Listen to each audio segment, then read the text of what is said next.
Hello chess friends and welcome to Jozarov's chess channel and welcome to my Basics in Chess series. So in this series we see opening principles, middle game strategies and the endgame strategies, and today we're continuing with some opening principles. So when we're talking about these opening principles, well, these principles most of the time work for any opening that you can prepare, because these principles are really important, so try to use them as often as you can. Sometimes it's not possible to use them, but at least consider the option to do that, because you see in some examples of today's subject that these principles are really important, because sometimes, you know, in chess we got deflected by our own ideas. We try something different, we try some other attacks, some other possibilities, and maybe missed some clear opportunities in an early stage of the game. So today I wanted to talk about this last piece in the development. So when we play chess, we should really play with all of our pieces. So that's one of the basic rules in chess.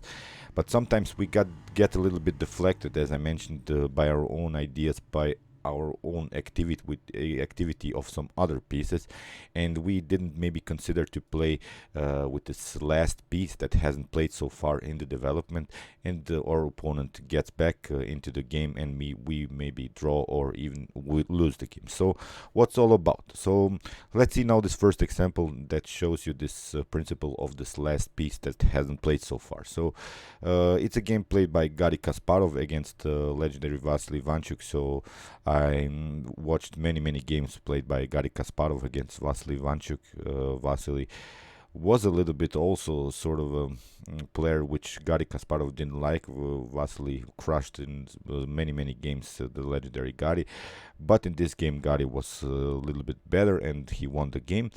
But let's now evaluate the position. Here we have a very nice activity with this knight on g5. We have also this very nice activity of the bishop on d5. We have a rook that has played so far. At least this rook has some kind of activity, and this rook on the f file supports this f pawn. We can maybe try some f6 pawn breakthrough. So most of us would consider here this move f6 here with the pawn, in order to crack open the position, open the f file, get use of this activity of the rook. But not Garry Kasparov. He applies here really this very important principle of this last piece that hasn't played so far. So the last piece that hasn't played so far is of course the bishop on c1. So the best square for the bishop is of course the square f4, because at that square this bishop will get the most activity. So you see, as I mentioned, don't get so much deflected in these ideas of some pawn breakthroughs immediately. Try to develop your pieces, because your piece is much better than a pawn, and this piece is of course important in the attack. So let's see the continuation. Bishop on f4 played by Garry Kasparov. He plays now with the last piece that hasn't played so far. So he didn't play with this pawn. He played simply on the attack of this knight on d6, which is the key defender of this f7 square. You see, we could maybe try some knight on f7 tricky ideas here for white. So that's why knight on d8 was played, supporting even more this very weak f7 square. And now Garry simply took, bishop takes on d6, we have c takes d6, and now rook on e1. You see again Garry applies this last active piece. So here this rook isn't so much isn't so active here on the b file. Here rook on e1, attacking this rook on the e file. We want to really occupy the e file. Rook takes on e1, rook takes on e1, and you see now these pieces are now on the best squares. So you see this knight cannot be placed any better here. This bishop also, and the rook is now occupying this most important file here, the e file. So that's why bishop on d7 played by Veselin Topalov, preventing of course some rook on e8 ideas. That's why Gary played here first rook on e7 with an attack on the bishop, bishop on c6, and here very strong move f6 in this position. Vasily Ivanchuk even resigned because you cannot take, then you get rook takes on h7 with a checkmate. If you try take the bishop, then we have here rook on e8. If you try bishop on g7, then we have this annoying stuff. You see, we can play f7. If you take out with the knight, then we have a very nice smother made here by the knight. So very nice tactical idea here by the legendary Garry Kasparov. So as I mentioned here, the most important thing is this move bishop on f4, bringing the last piece in the attack. So sometimes, as I mentioned, we get too deflected by this possibility to push the pawn here on f6. Of course, Garry Kasparov played first on the development and then after that on the attack. So let's see now another example here. It's a game played by Fabiano Caruana against Anish Giri, and you see Fabiano Caruana has a very well-developed knight. The bishop is also on a very good square. This knight on f3 is also, the queen is developed, so you see we have a rook connection. So far Fabiano Caruana has developed all of his pieces. Here he has removed the queen from the first rank. He has connected rook. So far he has finished his development totally. So here that's why here what we have to do is apply again this principle of this last piece that hasn't played so far. So far all of these pieces have played. The only piece that hasn't played so far is this rook on a1. So again, I mentioned maybe some of us would try something like g4, knight on h2, maybe some f4, and try to use here the pawn majority on the king side, creating this kind of stuff, but not Fabiano Caruana. Of course, the top grandmaster plays here rook on d2, preparing now the move rook from a to d1, and here really creating dangerous attacks on the d file. So let's see now the continuation. Here f6 was played by Giri, rook on d1, and you see now the pieces are all in attacking shape, in attacking formation. So it's much more powerful to play with pieces than to push pawns. So you see, if you would have gone into this g4, f4, or f5 idea, this would be really slow. Now we have a very nice battery on the d file, which is much more powerful, I think, in this position. Knight takes on e5, knight takes on e5, played here f takes e5, and now knight takes on d5, bishop takes, rook takes, queen takes, rook takes, and rook takes on d5. So the position is equal. Here white is likely better. Still white has to compete here, but with this weakened pawn structure, we have the queen. It's still hard for Anish Giri to connect the rooks, and the rook connection doesn't bring you so much because we can always escape with the king play moves as rook on g2, and that's why this e5 pawn is also a weakness. So many moves here for black to play in order to get a compact position with this pawn. So let's see the continuation. Queen on c2 was played. Now we have c5, g3 by Caruana, king on h8, and now you see h4. We can fix the position. Rook on d8, and now queen on e4. Now the queen gets centralized. h6, we have king on g2, just improving the position of all of these pieces. Bishop takes on bishop on f6. Now we have king on h3. We can also play this little bit weird moves with the king, but here the king is perfectly fine. h5 played, and now you see we have a4, rook d3, and now a takes b5, a takes b5, but now queen on g6, a very important move. This is now the main weakness here, this h5 pawn. We have e4, queen takes on h5, and here king on g8. Here again queen on f5 with an attack on this other weak pawn. Here bishop takes on b2 was played, but now Caruana simply took here on e4, and I don't want to show you the whole game, but here I hope you realize that here the position is completely winning here for white, because we can in the next move take this pawn. You cannot really defend here because you have when you're playing with these rooks, you have to have always this rook connection. So that's why here the rooks cannot play freely. Here we can also play moves as h5, h6, just in order to weaken weaken black's king even more. So let's see now another example. What happens if you don't apply this system, apply this last piece that hasn't played so far.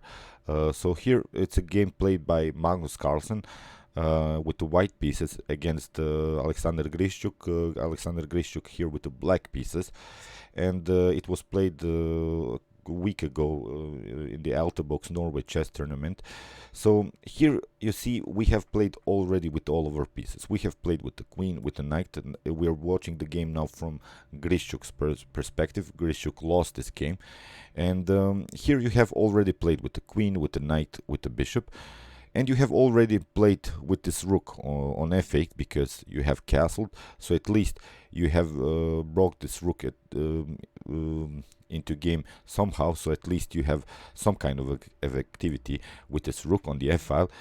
The rook you haven't played so far is this rook on a8. And here Grishchuk plays, well, it wasn't the decisive mistake, but it was a mistake. He placed rook from f to d8. You see, he didn't apply the system of this last piece that hasn't played so far.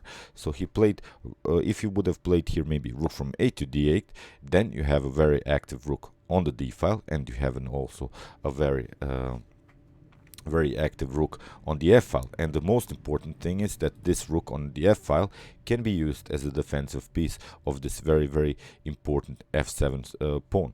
So let's see what happened. Here rook from f to d8 was played, and now you have left here this f7 pawn weak. You haven't this activity with this other rook. This other rook is not so active because it's on the a file and it doesn't bring you so much. So here I hope you realize that rook from a to d8 would be much stronger. And Magnus Carlsen of course uses this moment. He plays of course immediately f4. He's trying to open the f file, and of course he's aiming now this f7 pawn here. Knight on b6 was played, bishop on f3, queen on a3. Now h4 by Carlsen. He's going straight forward. He wants just to open the position. Here e6 was played. Now we have h5. Here knight on a4 with an attack on this pawn on c3, but Magnus doesn't react. He plays h6, g6, h6, g6, and now f5. You see how important it would be that to have this rook on the f file. You can at least compete somehow here on the f file, but now after e takes f5, we have e takes f5, queen on d6, and now bishop on f4. Magnus uses many tempos. Now king on h1, g takes f5, and now we have a very powerful pass pawn, and Magnus won the game very effectively. Again, I don't want to show you the whole game, but I hope we realize if we would have here have this rook on the f file, here at least we would have some kind of a defense. Here in the continuation of the game, this rook will not play anymore, and you see that was the decisive mistake by Alexander Grishchuk. He played the rook from f to d8 instead of rook from a to d8. So when you don't know what to do with which rook you will play in the continuation of the game, I believe in 19% of these cases you can use simply this principle of this last piece that hasn't played so far. So play with this rook with which you haven't played so far. Play actively with both of the rooks, because you see you need both of them in the continuation of the game. So let's see now another example. Here it's a game played by Veselin Topalov against Gata Kamsky, and here you see, let's see now, this was a very complex middle game. Here knight on c7 was played by Gata Kamsky, knight on e5, here knight on d5, knight takes on d5, knight takes on d5, and now bishop on d2, bishop takes on e5, and now bishop takes on e5, and here Gata Kamsky tried here the move h5 in order maybe to play even h4, weaken much further this pawn structure on the king side. And here we have again the same choice. We can try maybe play rook from c2 e1 in order to support this e pawn, or we can play rook from f2 e1. Here Veselin Topalov played the right move. He played rook from f2 e1. So now you see we have again a very nice activity on the e file, but we have also this very important rook on the c file. So he played this with his last piece that hasn't played so far, which is much better than to play maybe rook from c2 e1, because now you'll need many moves in order to get this rook active on the f file. Now with the simple rook from f2 e1, all of the pieces are really active. The queen is active on this diagonal, the bishop is active on this diagonal, this bishop is very active on these two diagonals, and we have very nice rooks on the c and e. So you see, if you're familiar with this principle, you get the next move very easily. So here rook from f2 e1 was played by Topalov.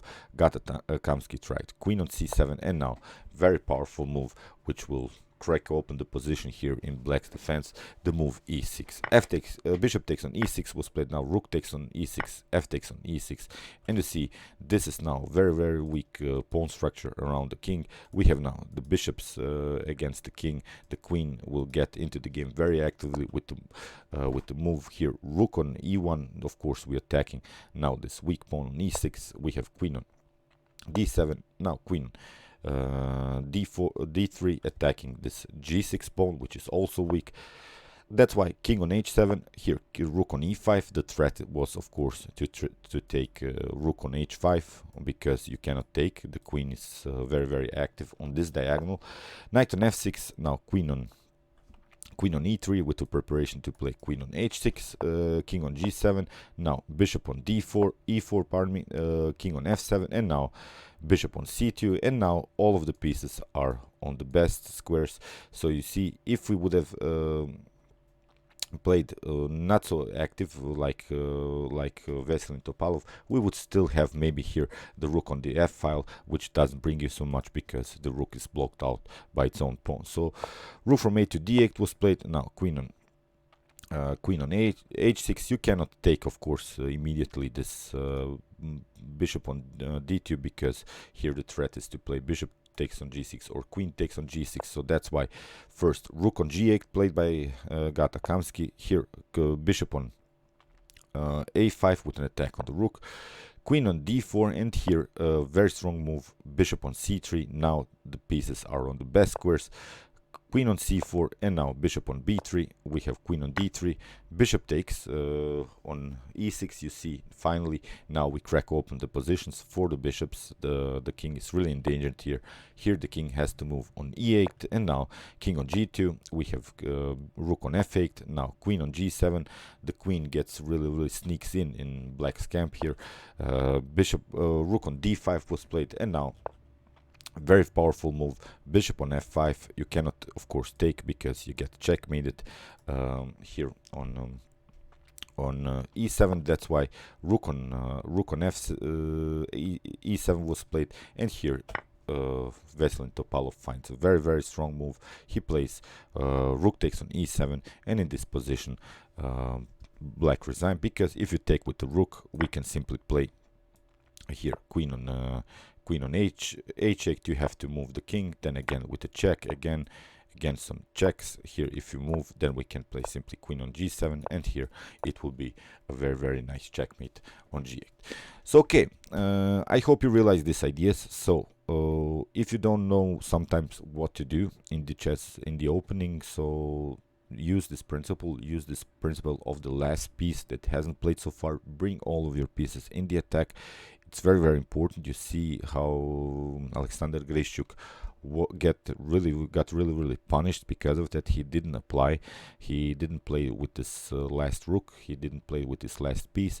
And Magnus Carlsen, of course, uses this moment and crushed really Alexander Grishchuk in their game. So We will continue with some more principles in the opening, and we'll continue also with some middle game strategies and the end game strategies. Meanwhile, you can watch my videos that I've created so far in my Basics in Chess series, and you can also watch my chess tactics and chess puzzle series, in which I show you all of the possible tactical motifs that can happen in the chess game. And you can also subscribe to my channel. Thanks you for watching, guys, and chess is the best, of course.